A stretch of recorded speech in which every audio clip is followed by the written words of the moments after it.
പല ആളുകളും സോഷ്യൽ മീഡിയയിലായിട്ടും അല്ലാതെയും പല പ്ലാറ്റ്ഫോംസിലൂടെ പറയുന്ന റീസൺലി ഞാൻ ഒരുപാട് കേൾക്കുന്നുണ്ട്. പണ്ടുള്ള ആൾക്കാരൊന്നും സ്കിൻ കെയർ യൂസ് ചെയ്തിട്ടില്ലായിരുന്നു, അവർക്കൊന്നും ഒരു കുഴപ്പമില്ലല്ലോ. Let me ask you, actually അവർക്കൊന്നും കുഴപ്പമില്ലാത്തതായിരുന്നോ, അതോ എങ്ങനത്തെ സ്കിന്ന് കിട്ടിയാലും അതൊരു ഫെയ്റ്റ് ആയിട്ടോ അല്ലെങ്കിൽ ഒരു ബാഡ് ലക്കായിട്ടോ കരുതി അത് അക്സെപ്റ്റ് ചെയ്ത് പോവുമായിരുന്നോ? ഇന്ന് നമുക്ക് സയൻസ് ഉണ്ട്, നമുക്ക് ചോയ്സസ് ഉണ്ട്, ആൻഡ് നമുക്കറിയാം ആക്ച്വലി ഒരു ഹെൽത്തി സ്കിൻ എങ്ങനെയാണ് ഫീൽ ചെയ്യുന്നത്, എങ്ങനെയാണ് കാണാനുണ്ടാവുക എന്നുള്ളത് അല്ലേ. സോ ഇന്നത്തെ വീഡിയോയിൽ ലെറ്റ്സ് ബ്രേക്ക് ഡൗൺ നമ്മുടെ ഇന്നത്തെ ഒരു ക്ലൈമറ്റ് അനുസരിച്ചും ഇൻ ടുഡേയ്സ് വേൾഡ് ഒരു സ്കിൻ കെയർ റുട്ടീൻ എന്ന് പറയുന്നത് ഒരു എസെൻഷ്യൽ ആണോ അല്ലയോ എന്നുള്ളത്. So let's get into the video. First തന്നെ നമുക്ക് അന്നും ഇന്നും എന്നുള്ള ഈ ഒരു മൈൻഡ് സെറ്റിനെ പറ്റി സംസാരിക്കാം. അതെ, അന്നത്തെ ആൾക്കാർ, പഴയ ആൾക്കാർ അധികം സ്കിൻ കെയർ യൂസ് ചെയ്തിരുന്നില്ല. ഒരുപാട് ഇതുപോലെ പ്രോഡക്ട്സ്, ഒരു 10 skin care product, serum, moisturiser, sunscreen ഇങ്ങനെ ഒന്നും യൂസ് ചെയ്തിരുന്നില്ല. അതൊരു സത്യം തന്നെയാണ്. പക്ഷേ അതിനകത്ത് നമ്മൾ മനസ്സിലാക്കേണ്ട ഒരു കാര്യം എന്ന് പറഞ്ഞാൽ, അന്നത്തെ കാലത്ത് ഇന്ന് നമുക്കുള്ളത് പോലെ ഒരു പൊല്യൂഷൻ ലെവൽ ഇല്ല, ഒരു സ്ട്രെസ് ലെവൽ ഇല്ല. ഇന്നത്തെ ആൾക്കാർ കൺസ്യൂം ചെയ്യുന്നത് പോലെ ഫാസ്റ്റ് ഫുഡോ ജങ്ക് ഫുഡോ കൺസ്യൂം ചെയ്യുന്നില്ല. പിന്നെ സൺ എക്സ്പോഷർ ഉണ്ടെങ്കിൽ തന്നെ ഇന്നത്തെ സൺ എക്സ്പോഷർ അല്ല അന്നത്തെ. ഈ പൊല്യൂഷനും ക്ലൈമറ്റ് ചേഞ്ചസും കൊണ്ട് ഇന്ന് സൺ അല്ലെങ്കിൽ സൂര്യൻ നമ്മുടെ സ്കിന്നിൽ ഉണ്ടാക്കുന്ന ഡാമേജ് അല്ല അന്ന് ഉണ്ടാക്കിക്കൊണ്ടിരുന്നത്. ആൻഡ് മെയിനായിട്ട് ഇന്ന് ഉണ്ടാവുന്നത് പോലുള്ളൊരു സ്ക്രീൻ എക്സ്പോഷർ, മൊബൈൽ ആയിക്കോട്ടെ ലാപ്ടോപ്പ് ആയിക്കോട്ടെ, വർക്ക് ചെയ്യുന്നതാണെങ്കിൽ പോലും ഒരു മെജോറിറ്റി ആൾക്കാർ ഡെസ്ക്ടോപ്പിൻ്റെ ഫ്രണ്ടിൽ വർക്ക് ചെയ്യുന്നവർ, അല്ലെങ്കിൽ ലാപ്ടോപ്പ് യൂസ് ചെയ്ത് വർക്ക് ചെയ്യുന്നവരാണ്. അത് കഴിഞ്ഞാൽ നമ്മൾ റിലാക്സേഷന് പോലും മൊബൈൽ ഫോൺസ് യൂസ് ചെയ്യുന്നവരാണ്. ഇതുപോലൊരു സ്ക്രീൻ എക്സ്പോഷറും അന്ന് ഉണ്ടായിരുന്നില്ല. പിന്നെ ഒരു കാര്യം മനസ്സിലാക്കണമെന്ന് വെച്ചാൽ, ഈ ജെനറ്റിക്സ് എന്ന് പറയുന്നത് എപ്പോഴും ഒരു വലിയ റോള് തന്നെ പ്ലേ ചെയ്യുന്നുണ്ട്. അപ്പോൾ അന്നത്തെ കാലത്ത് ഇപ്പോൾ ചില ആൾക്കാർക്ക് നോർമലി തന്നെ ജെനറ്റിക്കലി വളരെ ഒരു പെർഫെക്റ്റ് സ്കിൻ ഉള്ളവരുണ്ട്. അപ്പോൾ അത് ഭയങ്കര നോർമലാണ്. ഓക്കെ, ഈ ചിലർക്ക് ജെനറ്റിക്കായിട്ട് അവർ ജന്മന അല്ലെങ്കിൽ അവളുടെ സ്കിൻ അവൾക്ക് നല്ലൊരു സ്കിന്നാണ് കിട്ടിയത്, അല്ലെങ്കിൽ അവളുടെ ജീനെന്ന് പറയാൻ പറ്റത്തില്ല, പാരമ്പര്യമായിട്ട് നല്ല സ്കിന്നാന്ന് പറയും, അല്ലെങ്കിൽ അവൾക്ക് നല്ല സ്കിന്നാണ് അല്ലെങ്കിൽ ഇവന് നല്ല സ്കിന്നാണ് എന്ന് പറയും. അത് നോർമലായിട്ട് കരുതും. അതേസമയം ഒരു ആക്നെ വരിക, പിഗ്മെൻറ്റേഷൻ വരിക, എന്തെങ്കിലും ബ്രേക്ക്ഔട്ട്സ് വരിക, അതെൻ്റെ ബാഡ് ലക്ക്, എനിക്ക് നിന്നെ പോലെ നല്ല സ്കിൻ കിട്ടിയില്ല എന്ന് വിചാരിച്ച് അത് വെച്ചങ്ങ് ജീവിച്ച് പോവുകയാണ്. ഇന്നെന്ന് പറഞ്ഞാൽ നമ്മൾക്ക് സയൻസിനെ പറ്റി നോളജ് ഉണ്ട്. സ്കിൻ സയൻസ് എന്താണെന്ന് അറിയാം. അന്നത്തെ ആൾക്കാർക്ക് ഇത് അറിയുന്നുണ്ടായിരുന്നില്ല. അതുകൊണ്ട് തന്നെ മുഖത്തൊരു പിമ്പിൾ വന്നാലോ അല്ലെങ്കിൽ ഒരു പർട്ടിക്കുലർ പിഗ്മെൻറ്റേഷൻ എന്ന് പറയുമ്പം അറൗണ്ട് ദ മൗത്ത് ആവാം, ഡാർക്ക് സർക്കിൾസ് ആവാം, അല്ലെങ്കിൽ ഈ ഭാഗത്ത് വരുന്നത് മെലാസ്മ എന്ന് പറയും, അങ്ങനെ ആവാം, അല്ലെങ്കിൽ ഒരു മുഖക്കുരു വന്ന് പോയി കഴിഞ്ഞാൽ അത് പാടുകളായിട്ട് നിൽക്കാം. ഇതിനെയൊന്നും ആരും ക്വസ്റ്റ്യൻ ചെയ്തിരുന്നില്ല. ജസ്റ്റ് ബാഡ് ലക്ക്, അല്ലെങ്കിൽ എൻ്റെ സ്കിന്ന് മോശമാണ്, അല്ലെങ്കിൽ ആ ആൾക്ക് കിട്ടിയ സ്കിന്ന് മോശമാണ്, അതും നോർമലാണെന്ന് വിചാരിക്കുന്ന ഒരു ടൈമാണ്. അപ്പോൾ അന്നത്തെ ആൾക്കാരെന്ന് പറഞ്ഞാൽ സ്കിന്നിൽ വരുന്ന ഒരു പ്രശ്നത്തെ, ഒരു ആക്നെ വന്നോട്ടെ, ഒരു പിഗ്മെൻറ്റേഷൻ വന്നോട്ടെ, അതിനെയൊന്നും ക്വസ്റ്റ്യൻ ചെയ്യാതെ അത് നോർമലാണ് എന്ന് വിചാരിച്ചങ്ങ് ജീവിച്ചു പോകുമായിരുന്നു. പക്ഷെ ഇന്നെന്ന് പറഞ്ഞാൽ നമുക്ക് സയൻസ് ഉണ്ട്. സയൻസ് നമുക്ക് കണ്ടെത്തി തന്ന ടൂൾസ് ഉണ്ട് ടു പ്രിവെൻറ്റ്, അല്ലെങ്കിൽ പ്രൊട്ടക്റ്റ് ചെയ്യാനും പ്രിവെൻറ്റ് ചെയ്യാനും ട്രീറ്റ് ചെയ്യാനും ഒക്കെ ഉള്ള മാർഗ്ഗങ്ങളുണ്ട്. അപ്പോൾ സ്കിൻ കെയർ എന്ന് പറയുന്നത് അങ്ങനെ ഒരു സോഴ്സ് നമുക്കുള്ളപ്പോൾ നമ്മളത് യൂസ് ചെയ്യുന്നു. അന്നത്തെ ആൾക്കാർ ഇത് പെർമനൻ്റ് ആണ്, മാറ്റാൻ പറ്റില്ല, ബാഡ് ലക്ക് ആണ് എന്ന് വിശ്വസിച്ച് പോകുന്ന കുറേ കാര്യങ്ങൾക്ക് ഇന്ന് നമുക്ക് മാറ്റം വരുത്താൻ പറ്റുമെന്നുള്ള തിരിച്ചറിവുണ്ട്. സ്കിൻ സയൻസിനെ പറ്റിയുള്ള അറിവുണ്ട്. ഈ സ്കിൻ കെയർ കൊണ്ട് ഉദ്ദേശിക്കുന്നത് എന്താണ്? ആക്ച്വലി ഈ സ്കിൻ കെയർ എന്ന് പറയുന്നത് ഒരിക്കലും ഒരു ലക്ഷറി അല്ല, നമ്മുടെ ഒരു basic hygiene plus targeted care ആണ്. ഓക്കെ, നമ്മൾ എങ്ങനെയാണ്, അല്ലെങ്കിൽ ഒരാൾ എങ്ങനെയാണോ എന്നും രാവിലെ എഴുന്നേറ്റ് പല്ല് തേക്കുന്നത്, രാത്രി കിടക്കുന്നതിന് മുന്നേ പല്ല് തേക്കുന്നത്, അതൊരിക്കലും ഒരു ലക്ഷറി അല്ല, ബട്ട് മറിച്ചൊരു മെയിൻ്റനൻസ് ആണ്. നമ്മുടെ പല്ലുകളുടെ അല്ലെങ്കിൽ നമ്മുടെ ഓറൽ ഹെൽത്തിനെ മെയിൻറ്റെയിൻ ചെയ്യാനുള്ളൊരു ഹൈജീൻ വേ ആണ്, അല്ലെങ്കിൽ ഹൈജീൻ ഹാബിറ്റാണ് പല്ല് തേക്കുക എന്നുള്ളത്.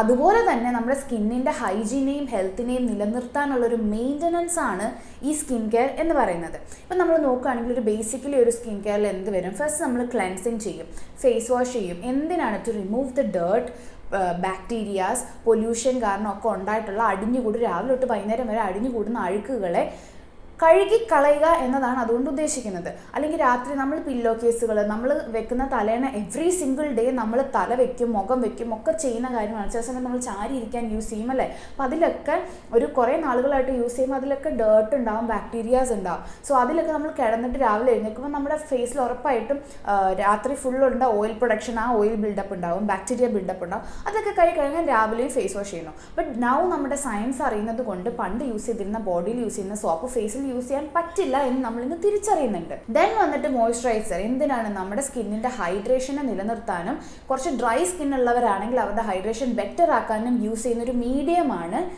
മോയ്സ്ചറൈസർ എന്ന് പറയുന്നത്. സൺസ്ക്രീൻ, നമ്മുടെ സണ്ണിൻ്റെ അവിടെ നിന്ന് വരുന്ന UV റേസിൽ നിന്നും പ്രൊട്ടക്ഷൻ. അത് നമുക്ക് പല പല രോഗങ്ങൾ ഉണ്ടാക്കും. അറ്റ് ദ സെയിം ടൈം നമ്മുടെ സ്കിന്നിനെ ഏജ് ചെയ്യിപ്പിക്കുന്നുണ്ട്. ഒരു കുറേ നാൾ നമ്മൾ സണ്ണിലേക്ക് എക്സ്പോഷർ ആയി കഴിയുമ്പോൾ നമുക്ക് ഏജിങ്ങിൻ്റെ പ്രശ്നങ്ങളുണ്ടാവും. അത് ഉണ്ടാവാതിരിക്കാൻ അങ്ങനെയൊക്കെ നമ്മളെ പ്രൊട്ടക്റ്റ് ചെയ്യുന്നൊരു സംഭവമാണ് സൺസ്ക്രീൻ എന്ന് പറയുന്നത്. ഇതാണ് ഒരു ബേസിക് സ്കിൻ കെയറിൻ്റെ കോർ എന്ന് പറയുന്നത്. ഇനി ഇതല്ലാതെ വരുന്ന ഏതൊരു സിറം ആയിക്കോട്ടെ, അല്ലെങ്കിൽ ഒരു ഓയിൻമെൻ്റ് ആയിക്കോട്ടെ, ക്രീം ആയിക്കോട്ടെ, ഇതെല്ലാം ഒരു ട്രീറ്റ്മെൻ്റ്, ഒരു ടാർഗറ്റഡ് ആയിട്ടുള്ള ഒരു പ്രോബ്ലത്തിനുള്ള സൊല്യൂഷനാണ്. അതായത് ഇപ്പോൾ ആക്നെ ഉണ്ട്, പിഗ്മെൻറ്റേഷൻ ഉണ്ട്, അതിനെയൊക്കെ ട്രീറ്റ് ചെയ്യാനുള്ള ഒരു ട്രീറ്റ്മെൻ്റ് ആണ് ബാക്കി വരുന്ന എല്ലാ പ്രോഡക്ട്സ് എന്ന് പറയുന്നത്. ഈ science behind the skin care എന്താണ്? ഇപ്പോൾ ഫോർ എക്സാമ്പിൾ പറയുകയാണെങ്കിൽ ആക്നെ എന്തുകൊണ്ടാണ് ഉണ്ടാകുന്നത്? ക്ലോഗ്ഡ് പോഴ്സ്, അതായത് നമ്മുടെ സ്കിന്നിലുള്ള പോഴ്സ് ക്ലോഗ് ആയിരിക്കുമ്പോൾ അത് ആക്നെ ഉണ്ടാക്കാം. ബാക്ടീരിയ ബിൽഡപ്പ്, ബാക്ടീരിയാസ് കൂടും. മെയിൻലി ബാക്ടീരിയാസ് ആണ് ആക്നേസ് ഉണ്ടാക്കുന്നത്. ഹോർമോണൽ ഇംബാലൻസ്, സ്ട്രെസ്സ് കൂടുമ്പോൾ, ഇങ്ങനത്തെ കാര്യങ്ങളൊക്കെ കൂടുമ്പോൾ അല്ലെങ്കിൽ ഉണ്ടാകുമ്പോൾ അത് ആക്നെ ഉണ്ടാക്കുന്നു. അതിന് ട്രീറ്റ്മെൻറ്റ് എന്താണ്? സാലിസിലിക് ആസിഡ്, റെറ്റിനോയിഡ്സ് പോലത്തെ ഇൻഗ്രീഡിയൻസ് യൂസ് ചെയ്യുമ്പോൾ നമുക്ക് ഈ ആക്നേസ് ട്രീറ്റ് ചെയ്യാനോ പ്രിവെൻറ്റ് ചെയ്യാനും പറ്റും. ഇതിപ്പോൾ നമുക്ക് പനി വരുമ്പോൾ നമ്മൾ പാരസ്റ്റമോൾ കഴിക്കും. അതുപോലെ തന്നെ നമ്മുടെ സ്കിന്നിനൊരു അസുഖം വരുമ്പോൾ അതിനുള്ള ട്രീറ്റ്മെൻ്റ് ആണ് ഈ ഇൻഗ്രീഡിയൻസ് എന്ന് പറയുന്നത്. അതിപ്പോൾ എല്ലാവരും പോയി യൂസ് ചെയ്യേണ്ട ആവശ്യമൊന്നുമില്ല. എല്ലാവർക്കും ആക്നെ വരത്തില്ല. ആക്നയുടെ ഇഷ്യൂ എല്ലാവർക്കും ഇല്ല. ആ ഇഷ്യൂ ഉള്ളവർ അത് യൂസ് ചെയ്യുക. പിന്നെ ചിലർക്ക് ആക്നെ പ്രോൺ ആയിട്ടുള്ള സ്കിൻ ഉണ്ട്, അതായത് എപ്പോഴും ആക്നേസ് വരുന്നവരുണ്ട്. സോ അവർക്കത് പ്രിവെൻറ്റ് ചെയ്യുക, വരാതെ ഇരിക്കാനായിട്ടും ഇത് ഉപയോഗിക്കാം. അല്ലാതെ ഒരു നോർമൽ സ്കിന്നുള്ള ഒരാൾ സാലിസിലിക് ആസിഡ് യൂസ് ചെയ്യണോ? ആവശ്യമില്ല. സോ നമ്മൾ പനി വരുമ്പോൾ പാരസ്റ്റമോൾ കഴിക്കുന്ന നമ്മുടെ സ്കിന്നിനൊരു ഇഷ്യൂ വരുമ്പം അത് യൂസ് ചെയ്യുക, അല്ലെങ്കിൽ അത് ട്രീറ്റ് ചെയ്യുക. അതെവിടെയാണ് ഒരു ലക്ഷറി ആണെന്നല്ല, ഒരു അനാവശ്യമാകുന്നത് എങ്ങനെയാണെന്ന് എനിക്ക് ശരിക്കും പറഞ്ഞാൽ മനസ്സിലാവുന്നില്ല. അതുപോലെ തന്നെ പിഗ്മെൻറ്റേഷൻ ആൻഡ് ഡാർക്ക് സ്പോട്ട്സ്. ഇപ്പോൾ UV റേസിൽ നിന്ന് ട്രിഗേർഡ് ആയിട്ട് ചിലർക്ക് പിഗ്മെൻറ്റേഷൻ ഉണ്ടാവാം, ഡാർക്ക് സ്പോട്ട്സ് ഉണ്ടാവാം. പിന്നെ ചിലർക്ക് ആക്നെ വന്നിട്ട് പോകുമ്പോൾ ആ പാടുകൾ ഉണ്ടാവും. ചിലർക്ക് സ്ട്രെസ് കൊണ്ടുണ്ടാവും. അപ്പോൾ ഇതിൽ വന്നിട്ട് സൺസ്ക്രീൻ പ്ലസ് ഒരു നൈസിനമൈഡ് അല്ല വൈറ്റമിൻ C യൂസ് ചെയ്താൽ ഇത് നമുക്ക് മാറ്റിയെടുക്കാൻ പറ്റും. അതുപോലെ തന്നെ ഏർലി ഏജിങ് സിംറ്റംസ്, റിങ്കിൾസ് ഉണ്ടാവുക, അല്ലെങ്കിൽ സൺ എക്സ്പോഷർ കൊണ്ടുണ്ടാകുന്ന ചില കാര്യങ്ങൾ, അത് നമുക്ക് റെറ്റിനോയിഡ്സ് യൂസ് ചെയ്താലോ സൺസ്ക്രീൻ യൂസ് ചെയ്താലോ അതൊക്കെ ഫിക്സ് ചെയ്തെടുക്കാം. സോ ഓരോന്നിൻ്റെ പുറകിലും ഓരോരോ പ്രിവെൻഷൻ അല്ലെങ്കിൽ ട്രീറ്റ്മെൻ്റ് ആയിട്ട് ഓരോരോ ഇൻഗ്രീഡിയൻസ് ആണ്. ഓരോ അസുഖങ്ങൾക്ക് ഓരോ മരുന്ന് പോലെ ഓരോ ഇഷ്യൂസിന് ഓരോ മരുന്നുകളാണ്, അല്ലെങ്കിൽ ഇതും പുറത്ത് യൂസ് ചെയ്യുന്നതും മരുന്നുകളാണ്. സോ അതുകൊണ്ട് തന്നെ ഒരു സ്കിൻ കെയർ എന്ന് പറയുന്നത് അത് ഒരു സുന്ദരിയായിരിക്കുക അല്ലെങ്കിൽ സൗന്ദര്യം കൂട്ടുക എന്നതിലുപരി നമ്മുടെ സ്കിൻ ഹെൽത്തിനെ പ്രൊട്ടക്റ്റ് ചെയ്യുക. അസുഖങ്ങൾ, സ്കിന്നിൽ ഉണ്ടാകുന്ന പ്രശ്നങ്ങൾ, ഈ മുഖക്കുരും പിഗ്മെൻറ്റേഷനും ഒക്കെ ഒരു അസുഖങ്ങളുടെ ഭാഗം തന്നെ, സ്കിന്നിന് ഉണ്ടാകുന്ന പ്രശ്നങ്ങൾ തന്നെയാണ്. അതിനെ ട്രീറ്റ് ചെയ്യുന്ന ഒരു പ്രക്രിയയാണ് ആക്ച്വലി സ്കിൻ കെയർ എന്ന് പറയുന്നത്. It's not always about looking pretty. പിന്നെ ഇന്നത്തെ കാലത്ത് എന്തുകൊണ്ടാണ് സ്കിൻ കെയർ മോർ ഇമ്പോർട്ടൻ്റ് ആവുന്നത്? ഇന്ന് നമ്മൾക്ക് ഉണ്ടാവുന്ന നമ്മുടെ സ്കിന്നിൻ്റെ issues, clogged pores, over pollution ഉണ്ടാവുക, നമ്മുടെ ഇന്നൊരു ഡെയിലി ബേസിസിൽ നമ്മുടെ സ്കിന്ന് അതുപോലെ ഡേർട്ടി അല്ലെങ്കിൽ ക്ലോഗ്ഡ് ആയിക്കൊണ്ടിരിക്കുന്നുണ്ട്. പിന്നെ ഇന്നത്തെ ഒരു ജീവിത രീതി, ദ സ്ട്രെസ്, നമുക്കുള്ള സ്ട്രെസ്, ഇന്നത്തെ life style, especially career, profession വെച്ചിട്ട് വർക്ക് സ്ട്രെസ് കൂടുതലാണ്, ലൈഫ് സ്ട്രെസ് കൂടുതലാണ്. അങ്ങനെ ഉണ്ടാകുന്ന സ്ട്രെസ്സുകൾ, അതുപോലെ തന്നെ നമ്മൾ കഴിക്കുന്ന ഫാസ്റ്റ് ഫുഡ്, ജങ്ക്, ഇതൊക്കെ ഒരു റീസൺ ആണ് എന്തുകൊണ്ടാണ് സ്കിൻ കെയറിന് കൂടുതൽ ഇമ്പോർട്ടൻസ് കൊടുക്കേണ്ടത് എന്നുള്ളത്. ആൻഡ് അതുപോലെ തന്നെ ഇൻ ടുഡേയ്സ് വേൾഡ് നമ്മൾ പീപ്പിൾ ആർ മൂവിങ് ഫോർവേഡ് അല്ലേ, and the world is moving faster.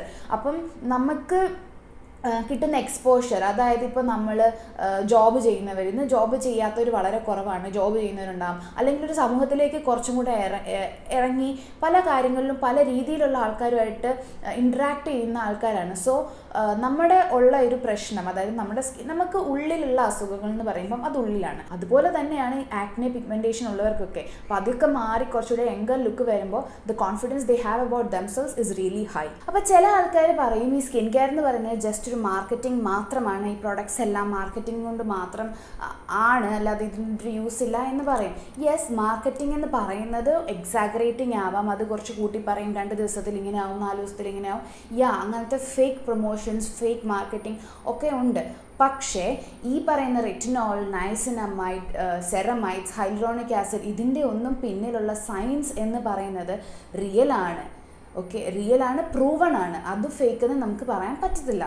അപ്പോൾ ഈ പ്രോബ്ലം എന്ന് പറയുന്നത് ആക്ച്വലി സ്കിൻ കെയറോ സ്കിൻ കെയർ പ്രോഡക്ട്സോ സ്കിൻ കെയർ റുട്ടീനോ അല്ല. ഈ പ്രോബ്ലം എന്ന് പറയുന്നത് പ്രോബ്ലം വരുന്നത് എവിടെയാണെന്ന് വെച്ചാൽ മിസ് ഇൻഫർമേഷൻസും ഓവർ കൺസംഷനുമാണ്.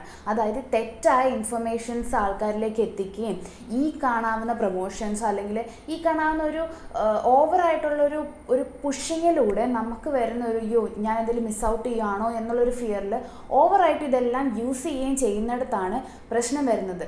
നമുക്കൊരു 10 സ്റ്റെപ്പ് സ്കിൻ കെയർ റുട്ടീൻ്റെ ഒന്നും ആവശ്യമില്ല ഒരു നോർമൽ ആൾക്ക്, അത്രയൊന്നും വേണ്ട. നമുക്കൊരു ബേസിക് ആയിട്ടുള്ള സിമ്പിൾ കൺസിസ്റ്റൻറ്റും സയൻസ് ബാക്ക്ഡും ആയിട്ടുള്ളൊരു റുട്ടീൻ മാത്രം മതി. ഓവറായിട്ടുള്ള കൺസെപ്ഷൻ അവോയ്ഡ് ചെയ്യുക, അതാണ് നമുക്ക് ചെയ്യാനുള്ളത്. അല്ലാതെ നമ്മൾ സ്കിൻ കെയർ എന്ന് പറയുന്ന സംഭവം കംപ്ലീറ്റ്ലി അവോയ്ഡ് ചെയ്യുകയല്ല വേണ്ടത്. ഇപ്പോൾ ഒരു സ്കിൻ കെയർ പ്രോഡക്റ്റിൻ്റെ ഒരു വീഡിയോ ഉണ്ടെന്ന് വിചാരിക്കുക, അല്ലെങ്കിൽ ഒരു പ്രോഡക്റ്റ് പ്രൊമോഷൻ, അങ്ങനെയുള്ള വീഡിയോസിൽ ചില ആൾക്കാർ വന്ന് പറയുന്നത് ഞാൻ കണ്ടിട്ടുണ്ട്, ഇതൊന്നും ഉപയോഗിക്കാത്ത ഞാൻ, ഇതുവരെ ഒരു സ്കിൻ കെയർ പ്രോഡക്റ്റ് യൂസ് ചെയ്തിട്ടില്ലാത്ത ഞാൻ, അങ്ങനെയൊക്കെ പറഞ്ഞ് ഞാൻ എന്തോ വലിയൊരു കാര്യം ചെയ്യുന്നു എന്നുള്ള രീതിയിൽ സംസാരിക്കുന്നവരുണ്ട്. ഇപ്പോൾ അവർക്കൊരു പ്രശ്നം ഇല്ലാത്തത് കൊണ്ട് അവരത് ഉപയോഗിക്കാത്തതിൽ അവർക്ക് പ്രൗഡായിരിക്കാം, ഹാപ്പി ആയിരിക്കാം. പക്ഷെ ചിലരുണ്ട് പ്രോബ്ലംസ് ഉണ്ടായിട്ടും ഉപയോഗിക്കാതിരിക്കുന്നവർ. സോ നിങ്ങൾ സ്കിൻ കെയർ ചെയ്തില്ല എന്ന് കരുതിയത് വലിയ കാര്യമായി പറയേണ്ടതല്ല ആക്ച്വലി. പിന്നെ ഒരു കാര്യമുണ്ട്, ഇപ്പോൾ ഇന്നത്തെ നമ്മുടെ ഈ ഒരു സിറ്റുവേഷനിൽ സൺസ്ക്രീൻ യൂസ് ചെയ്തില്ല അല്ലെങ്കിൽ ഒരു സ്കിൻ കെയർ നോക്കാത്ത ഒരാൾക്ക് ഇന്ന് ചിലപ്പോൾ ഒരു പ്രോബ്ലം വരത്തില്ല. പക്ഷെ ഒരു പ്രോപ്പറായിട്ട് സ്കിൻ കെയർ ചെയ്യുന്ന നല്ല രീതിയിൽ, നോട്ട് ലൈക്ക് കണ്ടതെല്ലാം വലിച്ചു വരെ യൂസ് ചെയ്യുന്നത് നല്ല പറയുന്നത്, നല്ലൊരു രീതിയിൽ സ്കിൻ കെയർ ചെയ്യുന്ന, സ്കിന്നിനെ സൂക്ഷിച്ചു കൊണ്ട് നടക്കുന്ന ഒരാളും അതൊന്നും ചെയ്യാത്ത ഒരാളും ഒരു 60s അല്ലെങ്കിൽ ഒരു 50s എത്തുമ്പോൾ ആ സ്കിന്നിൽ അല്ലെങ്കിൽ നമ്മൾ ഒരു കാഴ്ചയിൽ തന്നെ ആ ഡിഫറൻസ് ഉണ്ടാകും. ഇപ്പോൾ ഈ പറയുന്ന പോലെ ഇവിടെ വരുന്ന പാട്, മെലാസ്മ എന്ന് പറയുന്ന സംഭവം, ഒരു സമയത്ത് വിചാരിച്ചിരുന്നത് ഒരു 50s കഴിഞ്ഞാൽ ഒരു 55 കഴിഞ്ഞാൽ അത് വളരെ നോർമലായിട്ടൊരു കാര്യമാണ് എന്ന് വിചാരിക്കാറുണ്ട്. നമ്മൾ ഒരുപാട് 80% ആയിട്ടുള്ള എസ്പെഷ്യലി സ്ത്രീകളിൽ ആ ഒരു ഏജിൽ എത്തിക്കഴിഞ്ഞാൽ ഇവിടെ കാണുന്നൊരു കാര്യമാണ് ഈ മെലാസ്മ എന്ന് പറയുന്നത്. അത് നാച്ചുറലാണ്, പ്രായമാകുമ്പോൾ നോർമലി വരുന്നതാ എന്നാണ് വിചാരിക്കുന്നത്. ബട്ട് ആക്ച്വലി അത്രയും വർഷം ഈ സൺ എക്സ്പോഷർ കാരണം ഉണ്ടാകുന്ന ഒരു സംഭവമാണ് ഈ മെലാസ്മ എന്ന് പറയുന്നത്. ഇത്രയും വർഷങ്ങളോളം ഒരു പ്രൊട്ടക്ഷനോ സൺസ്ക്രീനോ ഒന്നും യൂസ് ചെയ്യാതെ സൂര്യനിലേക്ക് എക്സ്പോസ്ഡ് ആയി പുറത്തു പോയി ആ ഒരു ഈ എക്സ്പോഷർ കൊണ്ടുണ്ടാകുന്ന സ്കിൻ ഡാമേജ് ആണ് മെലാസ്മ. വേറെ റീസൺസും ഉണ്ടാവും, മെയിൻലി സൺ ഡാമേജ് കൊണ്ടാണ് മെലാസ്മ ഉണ്ടാകുന്നത്. സോ അതന്നറിയില്ല, ഇന്നറിയാം, അതുകൊണ്ട് നേരത്തെ അതിനുള്ള പ്രിവെൻഷൻ എടുക്കുന്നു. അതാണ് സംഭവം എന്ന് പറയുന്നത്. സോ അപ്പോൾ ഈ സ്കിൻ കെയർ എന്ന് പറയുന്നത് അപ്പോൾ നെസസറി ആണോ എന്ന് ചോദിച്ചാൽ അബ്സല്യൂട്ട്ലി ഞാൻ നെസസറി ആണ് എന്നേ പറയത്തുള്ളൂ. ഈ സ്കിൻ എന്ന് പറയുന്നത് നമ്മുടെ ബോഡിയിലെ ഏറ്റവും ലാർജസ്റ്റ് ഓർഗനാണ് ഈ സ്കിൻ എന്ന് പറയുന്നത്. അപ്പം നമ്മൾ എങ്ങനെയാണോ പല്ല് തേക്കാൻ മുടക്കാത്ത, എങ്ങനെയാണോ ഹെയർ വാഷ് ചെയ്യാൻ മുടക്കാത്ത, നമ്മുടെ ബോഡി എങ്ങനെയാണോ നമ്മൾ സൂക്ഷിക്കുന്നത്, വാഷ് ചെയ്യുകയും കാര്യങ്ങളൊക്കെ സൂക്ഷിക്കുന്നത്, നമ്മുടെ അകത്തുള്ള ഓർഗൻസിനെ നമ്മൾ എങ്ങനെ, മറ്റ് ഓർഗൻസിനെ നമ്മൾ എങ്ങനെയാണോ കെയർ ചെയ്യുന്നത്, അതുപോലെ തന്നെ സ്കിന്നിനെ കെയർ ചെയ്യാനായിട്ട് നമ്മൾ നിർത്താൻ പാടില്ല. പിന്നെ ഈ സ്കിൻ കെയർ എന്ന് പറയുന്നത് it's not always about your vanity. ഇപ്പോൾ കുറേ പ്രോഡക്ട്സ് വാങ്ങിച്ചിട്ട് നിങ്ങളുടെ ഷെൽഫിൽ വെക്കുക, നിറയെ പ്രോഡക്ട്സ് വേണം, ഒരുപാട് പ്രോഡക്ട്സ് ഇങ്ങനെ അടുക്കിയിരുന്നാൽ മാത്രമേ ഒരു സ്കിൻ കെയർ റുട്ടീൻ ആവുള്ളൂ, അങ്ങനെയൊന്നും അല്ല. ഇപ്പോൾ എനിക്കെന്ന് പറയുമ്പം ഞാനൊരു കണ്ടന്റ് ക്രിയേറ്ററാണ്. ഇപ്പോൾ എൻ്റെ കണ്ടന്റ്, എൻ്റെ നീഷ്, എൻ്റെ മെയിൻ ടോപ്പിക് എന്ന് പറയുന്നത് സ്കിൻ കെയർ ആണ്, ബ്യൂട്ടി, മേക്കപ്പ്, ഇതൊക്കെയാണ് എൻ്റെ കണ്ടന്റ് എന്ന് പറയുന്നത്. സോ അപ്പോൾ എനിക്കിപ്പോൾ നിങ്ങൾക്ക് വന്നിട്ട് റിവ്യൂ തരണമെങ്കിൽ എനിക്ക് ആ പ്രോഡക്റ്റിനെ പറ്റി അറിയണം. അപ്പം അങ്ങനെ അല്ല, പിന്നെ കുറേയൊക്കെ പ്രൊമോഷൻ അങ്ങനെ ഇങ്ങനെയൊക്കെ പറഞ്ഞിട്ട് കുറേ പ്രോഡക്റ്റ്സ് കിട്ടും. അപ്പം അങ്ങനെ കുറേ പ്രോഡക്റ്റ് ഉണ്ടാവും. പക്ഷേ നോർമൽ ആൾക്ക് ഈ പ്രോഡക്റ്റിൻ്റെ എല്ലാം ആവശ്യമുണ്ടോ? ഒരിക്കലും ഇല്ല. നമ്മുടെ പ്രശ്നം എന്താണോ അതിനനുസരിച്ചുള്ള പ്രോഡക്റ്റ് മാത്രമേ നമുക്ക് വേണ്ടുള്ളൂ. നമുക്കിനി പ്രശ്നങ്ങളൊന്നും ഇല്ലെങ്കിൽ നമുക്ക് ആകെ 3 സാധനം മതി. ഞാൻ എപ്പോഴും പറയുന്ന പോലെ ഫേസ് വാഷ്, മോയ്സ്ചറൈസർ, സൺസ്ക്രീൻ. ഇതിൽ കൂടുതൽ നമുക്ക് ആവശ്യമില്ല ഒരു പ്രശ്നമില്ലാത്തൊരു സ്കിന്നിന്. സോ പിന്നെ ഈ ഇപ്പം എനിക്കെന്നൊക്കെ പറയുമ്പോൾ നമ്മൾ ഒരിക്കലും നമ്മൾ അങ്ങനെയുള്ളവരുണ്ട്, ഇല്ല എന്നല്ല ഞാൻ പറയുന്നത്. ബട്ട് സ്റ്റിൽ ഇപ്പം ഞാനൊക്കെ ആണെങ്കിലും അതുപോലെ ഒരുപാട് പേര് ചുമ്മാ വന്നിട്ടൊരു പ്രോഡക്റ്റ് നല്ലതാണ് യൂസ് ചെയ്തോ എന്ന് പറയത്തില്ല. We should know about that product. So അതിനായിട്ട് യൂസ് ചെയ്യേണ്ടതായിട്ട് വരും. അപ്പം പിന്നെ ചില ആൾക്കാർ കമൻറ്റ് ബോക്സിൽ വന്ന് ചോദിക്കും, ഈ ഒരു പ്രോഡക്റ്റ് റിവ്യൂ ചെയ്യാമോ എന്ന് ചോദിക്കും. അപ്പോൾ അതിനെ റിവ്യൂ ചെയ്യണമെങ്കിൽ നമ്മളത് യൂസ് ചെയ്ത് നോക്കണം. പിന്നെ അപ്പോൾ അങ്ങനെ യൂസ് ചെയ്യാനായിട്ട് നമ്മൾ കുറേ പ്രോഡക്റ്റ്സ് വാങ്ങിക്കും. പിന്നെ നിങ്ങളെല്ലാവരും കുറേ ആൾക്കാർ ഇങ്ങനെ ഈ സ്കിൻ കെയർ കണ്ടന്റ് ക്രിയേറ്റ് ചെയ്യുന്നവരെ, പ്രൊമോഷൻസ് ചെയ്യുന്നവരെ, അല്ലെങ്കിൽ സ്കിൻ കെയർ പരിചയപ്പെടുത്തി തരുന്നവരൊക്കെ ഒരുപാട് ക്രിട്ടിസൈസ് ചെയ്യുമ്പോൾ പറയുന്നത്, ഈ പറയുന്നവർ ഇതെല്ലാം യൂസ് ചെയ്തിട്ടാണോ നിങ്ങളോട് പറഞ്ഞു തരുന്നത് എന്നുള്ളതാണ്. ഞാൻ എല്ലാവരെയും അല്ല പറയുന്നത്, കുറച്ചൊക്കെ ഒരു ഓഡിയൻസിനോടൊരു കമ്മിറ്റ്മെൻറ്റ് വെച്ചിട്ടോ അല്ലെങ്കിൽ ആ ഒരു എത്തിക്സ് വെച്ച് കണ്ടന്റ് ക്രിയേഷൻ ചെയ്യുന്നവരെ പറ്റിയാണ് ഞാൻ പറയുന്നത്. അപ്പം നമുക്കില്ലാത്തൊരു പ്രശ്നത്തിൻ്റെ ഒരു പ്രോഡക്റ്റ് നമുക്ക് യൂസ് ചെയ്തിട്ടൊരു റിവ്യൂ പറയാൻ പറ്റത്തില്ല. ഇപ്പം മുഖത്ത് ഡാർക്ക് സ്പോട്ട്സ് ഇല്ലാത്ത ഒരാൾ ഡാർക്ക് സ്പോട്ട്സിനുള്ള എന്തെങ്കിലും ഒരു ക്രീമോ സിറമോ യൂസ് ചെയ്തിട്ട് ഇത് അടിപൊളിയാണെന്ന് നിങ്ങൾക്ക് പറഞ്ഞുതരാൻ പറ്റുമോ? ഒരിക്കലും പറ്റത്തില്ല. പിന്നെ ചെയ്യുന്ന ഒരു കാര്യം എന്ന് വെച്ചാൽ, ഇപ്പം ഞാനൊക്കെ ചെയ്യുന്ന ഒരു കാര്യം എന്താണെന്ന് വെച്ചാൽ, നമ്മൾ ഇൻഗ്രീഡിയൻസ് ലിസ്റ്റ് നോക്കുക. ഇതിന് ഇങ്കി ലിസ്റ്റ് എന്ന് പറയും. ഈ ഇൻഗ്രീഡിയൻസ് ലിസ്റ്റിന് എല്ലാ പ്രോഡക്റ്റിൻ്റെയും ബാക്കിൽ എഴുതിയിട്ടുണ്ടാവും. ഇപ്പോൾ ഫോർ എക്സാമ്പിൾ പറയുകയാണെങ്കിൽ ഒരു ക്രീം അല്ലെങ്കിൽ ഒരു സിറം കോജിക് ആസിഡും പ്ലസ് വേറെ എന്തെങ്കിലും കൂടെ ഉള്ളതാണെന്ന് വിചാരിക്കാം. ഇത് ഡാർക്ക് സ്പോട്ട്സ് കളയാൻ വേണ്ടിയിട്ടുള്ളൊരു ക്രീമാണ് കോജിക് ആസിഡിൻ്റെ ക്രീം. ഇപ്പം I'm not taking any name, but let it be any cream. അപ്പോൾ അതിൽ കോജിക് ആസിഡാണ് ഡാർക്ക് സ്പോട്ട്സ് കളയാനുള്ളതാണെന്ന് എഴുതിയിട്ടുണ്ടെങ്കിൽ നമ്മൾ അതിൻ്റെ ബാക്കിൽ ഈ ഇങ്കി ലിസ്റ്റ് നോക്കുമ്പോൾ ഈ കോജിക് ആസിഡ് സെക്കൻഡ് ലാസ്റ്റോ അങ്ങനെയൊക്കെ വരുന്ന ക്രീംസ് ഉണ്ട്. അപ്പോൾ അതിൽ നമുക്കറിയാം ഈ ഇങ്കി ലിസ്റ്റിൽ ഏറ്റവും ലോവർ, അതായത് അതിൻ്റെ കോൺസെൻട്രേഷൻ അതിൻ്റെ ഫസ്റ്റ് പ്രയോറിറ്റി അനുസരിച്ചാണ് ഈ ഇങ്കി ലിസ്റ്റ് ചാർട്ട് ചെയ്യുന്നത്.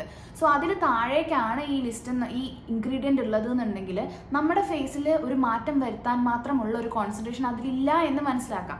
അപ്പോൾ അതൊരു ഫേക്കാണ്, അല്ലെങ്കിൽ അത് യൂസ് ചെയ്താൽ കോജിക് ആസിഡിൻ്റേതായ, ഇപ്പോൾ കോജിക് ആസിഡ് താഴെ നിരയിലേക്കാണ് വരുന്നതെങ്കിൽ കോജിക് ആസിഡിൻ്റേതായ ബെനിഫിറ്റ്സ് അതിൽ നിന്ന് കിട്ടാൻ പോകുന്നില്ല എന്ന് നമുക്ക് മനസ്സിലാക്കാം. സോ അങ്ങനെയൊക്കെ വെച്ചിട്ടാണ് ഒരു പ്രോഡക്റ്റ് വർക്ക് ആകുമോ ഇല്ലയോ എന്ന് നമ്മൾ റെക്കമെൻഡ് ചെയ്യുന്നത്. എപ്പോഴും യൂസ് ചെയ്യാൻ പറ്റില്ല. എനിക്ക് ഇല്ലാത്തൊരു പ്രശ്നത്തിന് ഞാൻ എങ്ങനെ യൂസ് ചെയ്തിട്ട് പറയാൻ പറ്റും എന്ന് കരുതി.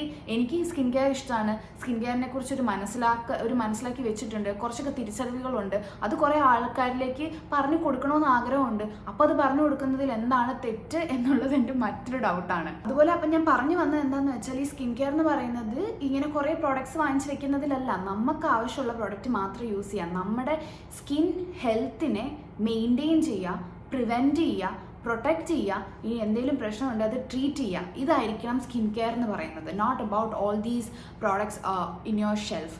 നമ്മുടെ ഗ്രാൻഡ് പേരൻസ് ഒരിക്കലും പെർമനൻ്റ് ആണ് എന്ന് വിചാരിച്ചിരുന്ന കുറേ പ്രശ്നങ്ങൾക്കുള്ള ഒരു ഫിക്സേഷൻ ഇന്ന്, അല്ലെങ്കിൽ ഒരു ട്രീറ്റ്മെൻറ്റ് ഇന്ന് സയൻസ് നമുക്ക് തന്നിട്ടുണ്ട്. So why not use it? So if you find this video helpful, like ചെയ്യുക. ആൻഡ് റിയലി സയൻസ് ബാക്ക്ഡ് ആയിട്ടുള്ള ഒരു റിയൽ ആയിട്ടുള്ള സ്കിൻ കെയർ അല്ലെങ്കിൽ ബ്യൂട്ടി റിലേറ്റഡ് വീഡിയോസ് കാണണമെന്നുണ്ടെങ്കിൽ ചാനൽ സബ്സ്ക്രൈബ് ചെയ്യുക. ഞാൻ ട്രൈ ചെയ്യുന്നതെന്ന് വെച്ചാൽ, ലെറ്റ്സ് ബിൽഡ് എ കമ്മ്യൂണിറ്റി. ഈ മിത്സിലും അല്ലെങ്കിൽ റോങ് ആയിട്ടുള്ള കാര്യങ്ങളിൽ വിശ്വസിക്കാതെ റിയൽ സ്കിൻ സയൻസിൽ വിശ്വസിക്കുകയും എന്താണ് സംഭവം എന്ന് മനസ്സിലാക്കിയിട്ട് ക്രിട്ടിസൈസ് ചെയ്യുകയും യൂസ് ചെയ്യുകയും, അതുപോലെ തന്നെ ക്രിട്ടിസൈസിങ്ങിൽ മാത്രമല്ല ഉപയോഗിക്കുന്നതിലും ആ തിരിച്ചറിവ് മനസ്സിലാക്കലും അത്യാവശ്യം തന്നെയാണ്. സോ അങ്ങനെ ഒരു കമ്മ്യൂണിറ്റിനെ ബിൽഡ് ചെയ്യാനായിട്ടാണ് നമ്മൾ കൂടുതൽ ട്രൈ ചെയ്യേണ്ടത്. സോ നെക്സ്റ്റ് വീഡിയോയിൽ കാണാം. ബൈ.